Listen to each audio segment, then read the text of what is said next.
De auto staat op de grid, de laatste auto is die van Kimi Sato. De groene vlag wordt gezwaaid. Is het de Roberto Merio, Daniel Juncadello of misschien wel Felix Rosenqvist die het best start. We zijn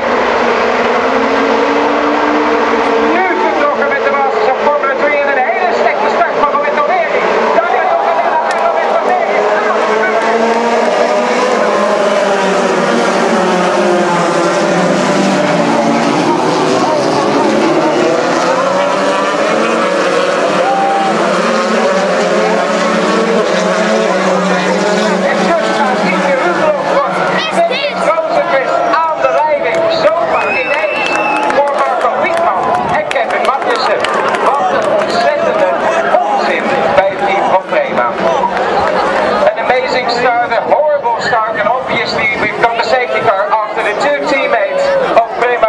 Daniel Juncadello en Roberto Merio. Eliminated themselves as well as two other cars in this start, leaving us with about 13 cars left.